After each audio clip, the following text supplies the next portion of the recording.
That young man, what's his name? Him? Everybody knows him. That's Tintin. The name is Tintin, all right? And the sound un doesn't exist in English. So they say Tintin. Tintin? But it doesn't matter. We're talking about the same character. And Tintin or Tintin, it's the universe of Herge that is important.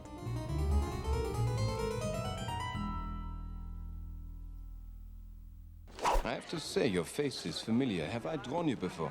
Occasionally. Of course, I've seen you in the newspaper. You are a reporter? I'm a journalist. Well, we don't really know how Tintin got his name. Herge himself couldn't explain it. I remember asking him, and he wasn't quite sure himself. He said he liked the alliteration, the Tintin, the Tintin. And it's very important to keep Tintin all in one word. Some people try and split it, which is a very bad mistake. It's like calling the Thompsons twins when they're not. There. I believe I have captured something of your likeness. Not bad. What do you think, Snowy? I think Tintin is absolutely ageless.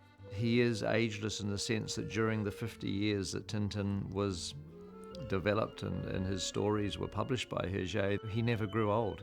The world around him changed, but he himself is remaining timeless, which is wonderful. I mean, Tintin as an old man just wouldn't be the same thing at all. Let the kid name his price. When Herge started Tintin in 1929, he meant him to be 15, which was the age of his younger brother Paul. So I think he was meant to be in that sort of, 15 to 20 bracket. That's how he saw him, I think. Where is that magnifying glass? I think even before I knew what it was, I knew what he looked like. There's something about Herge's drawing and his artwork that it leaves an imprint on you. It's unforgettable. And then with that knowledge, with that iconic imagery in my head, I watched the animated television series on Channel 4 as a kid in England. I remember the cartoon being on TV, because I remember the beginning, the guy went, Herge's Adventures of Tintin.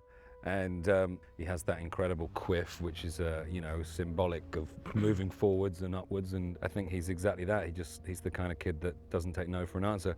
Well, the quiff came about when he was doing that first adventure, which sends him to the Soviet Union. If you look at the early pages, the hairstyle is rather nondescript. I mean, it's not very tidy. It could be anything.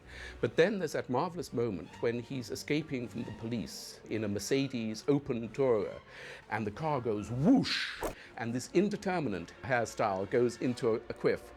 In the drawing, that's how it happened as he drew it. And that was the hairstyle which stuck. And that and the +4 trousers were the things which became a hallmark of Tintin. Where have you been? Huh? Chasing cats again? And in introducing Tintin, we decided to do what Herge did, which is to not explain his backstory. Herge never gave us information about Tintin's family, his parents, but that doesn't matter because I think there's a sense of mystery. There's an enigma to Tintin, which is fun. As a kid, I used to wonder what had happened to his family and why didn't he have a mum and dad and how could he be a reporter when he's so young, and am I going to have to get a job when I'm that young? I mean, when you're a kid, you're using Tintin as a role model and thinking he's famous, he's had adventures, he solves crime. That's what we're doing in the movie. That's our Tintin, and we're not explaining anything that Herge didn't explain because we don't feel that we need to. We're going to the one place that could have the answer. It's a journey to discovery with a lot of other characters trying to cut that discovery short by any lethal means available to them. Get the TNT. Part of it is a mystery. Part of it is a gumshoe detective genre story, a little noirish from time to time. Some of it is just absolute, unapologetic, shameless adventure. It's globetrotting, like Indiana Jones, runs all over the world. Tintin, the same thing. Searching mysteries and stories and superstitions. You do know what you're doing, eh, Tintin? Relax! I interviewed a pilot once. Herge himself was not a traveller while he was writing these wonderful Tintin books. But as everyone knows, they were so accurate because he had done his research so thoroughly. I mean, each country he sent Tintin to, he would really read everything about the country, have a huge amount of source information on the subject, so that when Tintin went there, it really was like that country.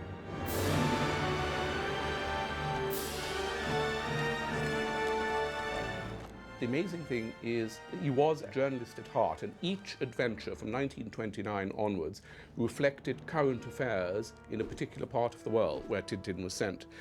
There was an educational reason for that, because this was meant for young readers. It was meant to educate them about parts of the world they wouldn't know about and what was happening.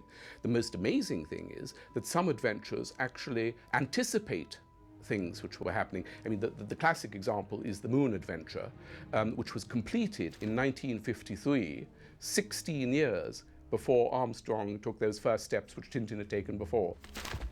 Snowy, look at this. It's not that Tintin gets into trouble, it's that trouble finds Tintin and Snowy and anyone who accomplices them. I don't think you realize this, but you're about to walk into a whole mess of danger. What kind of danger? Our story starts instantly. Maybe less than 30 seconds after you meet Tintin, he already becomes interested in a model boat in a glass case for sale called the Unicorn. Isn't she a beauty? That's a very unique specimen, that is.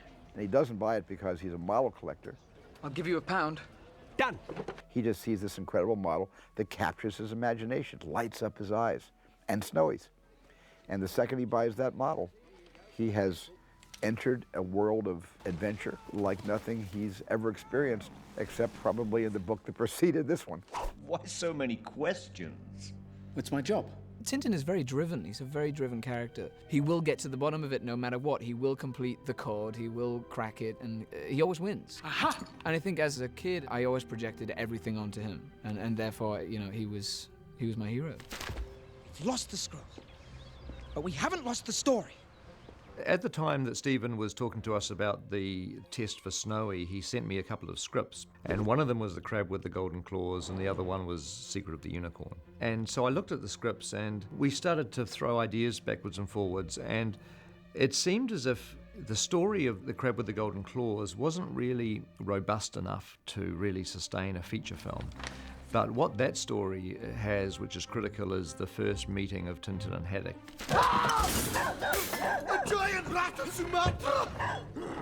Captain Haddock arrives in 1940. There's a very good reason for him arriving, because this had gone on too long, just Tintin and Snowy, and Herge felt that there needed to be some character development. Excellent. And so he thought it was important to have this alter ego, so he introduced Haddock. And whenever we have surveys on the most popular characters in Tintin, who is the most popular character? Not Tintin, Captain Haddock. Peter and I immediately agreed that Captain Haddock should have his introduction in whatever the first Tintin movie is. And Tintin, by the way. Haddock. Archibald Haddock. And then the great adventure that Peter and I talked about mostly was Red Rackham's Treasure and The Secret of the Unicorn, which is sort of a double truck book. And so we thought we would use elements from Crab with the Golden Claws with the Caribou Jean. I want this on the starboard side! And the introduction of Haddock. You're the captain. Of course I'm the captain. Who else could I be? And then collapsed both a section of that with a lot of The Secret of the Unicorn, and we had our movie.